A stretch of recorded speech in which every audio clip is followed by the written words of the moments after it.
Question क्या है इसमें? पहला क्वेश्चन क्या है? क्या है? सूर्य तथा अन्य तारों की विशाल ऊर्जा के स्रोत हैं। क्या है? नाभिकीय संलयन। क्या है? नाभिकीय संलयन। अगला 2 नंबर क्वेश्चन क्या है? टिंडल का प्रभाव देखा जा सकता है। टिंडल का प्रभाव कहाँ कहाँ देखा जा सकता है? जैसे देखो, कभी कभी सिनेमा घर में जाना, सिनेमा देखने के लिए, तो वहाँ सिनेमा हॉल में देखेगी कि प्रोजेक्टर चलते रहता है।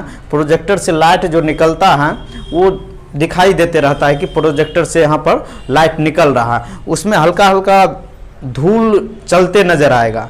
नहीं तो अगर सिनेमा घर का मौका कभी नहीं लगे तो अपने ही घरों में, जिसका खपरा का घर होगा, देखेगी कि जब धूप रहता है तो उस समय क्या प्रकाश से छोटा छिद्र से आते हुए नजर आते रहता है ना, उसमें भी धूल चलते नजर आता है। उसी को क्या कहते हैं?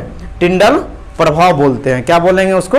टिंडल प्रभाव। इसमें क्या आंसर में दे दिया गया है? जंगल में, यानी घने जंगल में भी इसका क्या बहुत सारा चीज। अब तुम जंगल में चले जाओ, वहां भी क्या अब धूप उगा हुआ रहेगा, उस समय क्या प्रकाश आएगा तो पता चलेगा बहुत सारा पेड़ पौधा है, उस पर जब प्रकाश आएगा तो नजर ही आएगा। थोड़ा थोड़ा प्रकाश की इस होकर के आ रहा है प्रकाश, उसमें भी क्या धूलकण चलते हुए नजर आता है, तो उसी को क्या बोलते हैं? टिंडल प्रभाव बोलते हैं। अगला क्वेश्चन है, तारों के टिमटिमाने की व्याख्या किस सिद्धांत पर आधारित है?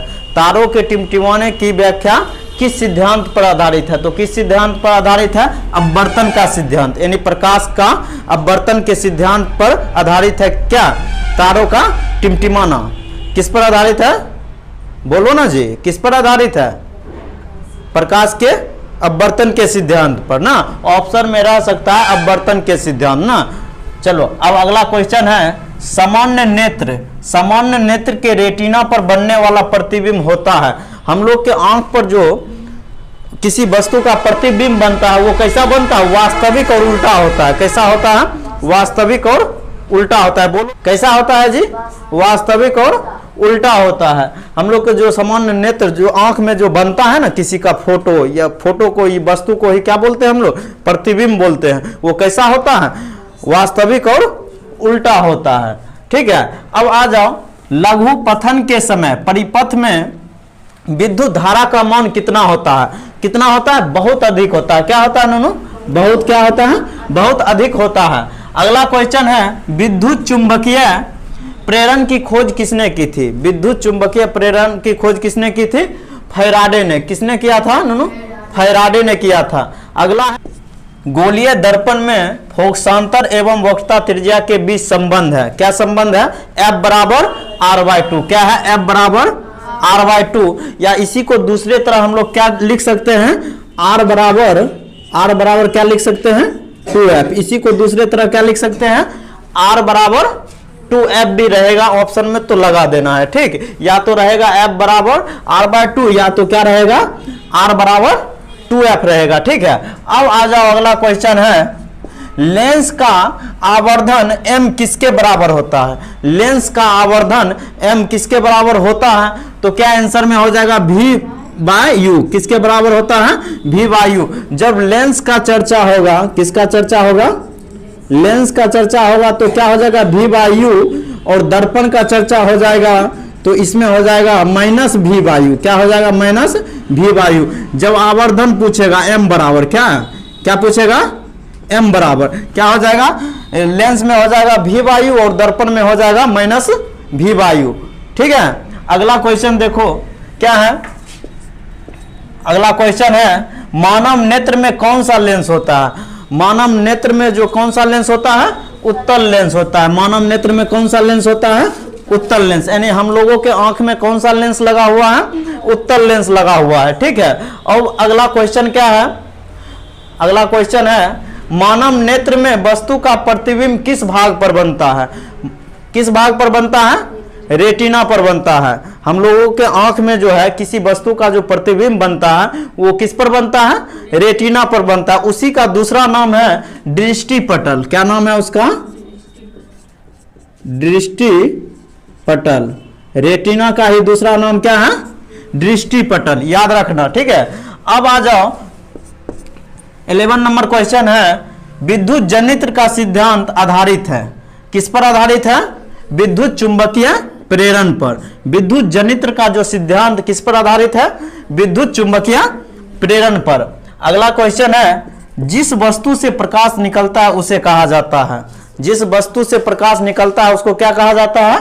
प्रकाश स्रोत कहा जाता है। क्या कहा जाता है? प्रकाश स्रोत। जिससे प्रकाश निकलेगा उसको क्या कहेंगे? प्रकाश स्रोत कहेंगे। अब आ जाओ, खतरे के संकेत का प्रकाश किस रंग का होता है? खतरे के संकेत किस रंग का होता है? लाल रंग का। कभी जाती होगी मार्केट या तू लोग जाता होगा तो देखती होगी, क्या देखता है वहां? जब रेलवे ट्रैक पर कौन सा कलर का बल्ब जलते रहता है हर हमेशा? रेड कलर का ना। खतरे के निशान के लिए किस रंग का प्रयोग किया जाता है? लाल रंग का प्रयोग किया जाता है। अगला क्वेश्चन है, चुंबकों के स्वजातीय ध्रुवों के बीच परस्पर क्या होता है? चुंबकीय के स्वजातीय, जब चुंबक को क्या करो? उसको फोड़ लो। चुंबक को क्या करो? चुंबक देखता होगा तो लोग बाजा उजा में देखता होगा, उसका चुंबक क्या करना? चुंबक को क्या फोड़ देना, ठीक है? गोल टाइप का रहता है, उसको फोड़ना। और जिस तरह से वो गोल 20 से 20 फूट गया है उसी तरह उसको सटाना, वो नहीं सटेगा। फिर वो एक दूसरे से क्या होते रहता है? विकर्षित, यानी अलग होते रहता है। जब उसको उल्टा करके सटाओ, यानी विजातीय रूप में, अलग अलग रूप में सटाओ, तुरंत सट जाएगा वो। लेकिन जिस भाग से वो टूटा है फिर उसको जोड़ो, वो नहीं जुटता है। तो इसमें क्या हो जाएगा? जब स्वजातीय ध्रुवों के बीच परस्पर क्या होता है? विकर्षण होता है। स्वजातीय यानी एक जैसा रहेगा, उसको सटाएंगे तो कैसा वो आपस में क्या होगा? वो दोनों क्या होगा? अलग होगा, ठीक है? विद्युत मोटर परिवर्तित करता है। विद्युत मोटर परिवर्तित करता है। किसमें परिवर्तित करता है? विद्युत ऊर्जा को यांत्रिक ऊर्जा में। विद्युत मोटर में क्या करते हैं हम लोग? पहले विद्युत को देते हैं, बिजली को उसमें क्या करते हैं? देते हैं, तब किसमें परिवर्तित कर देता है? यांत्रिक ऊर्जा में, यानी वो घूमता है, ठीक है? अगला, लेंस का एसआई मात्रक होता है। लेंस की क्षमता का एसआई मात्रक क्या होता है ना? क्या होता है? डायोप्टर। क्या होता है? लेंस की क्षमता का एसआई मात्रक क्या होता है? डायोप्टर होता है, ठीक है? अगला क्वेश्चन है, आकाश का नीला रंग क्यों प्रतीत होता है?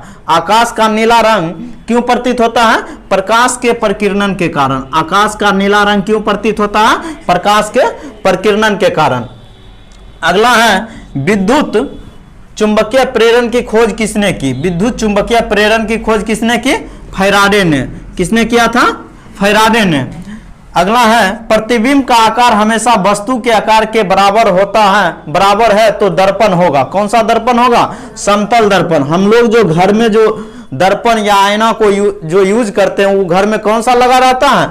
समतल दर्पण लगा हुआ रहता है। जितना बड़ा मुंह रहता है उतने वो दिखाता है रे, कि उससे भी बड़ा दिखा देता है। जितना बड़ा चेहरा रहेगा उतना ही बड़ा दिखाएगा उसमें ही, या तुम जितना बड़ा हो उतना ही बराबर आकार के दिखाएगा। वो कौन सा दर्पण होगा?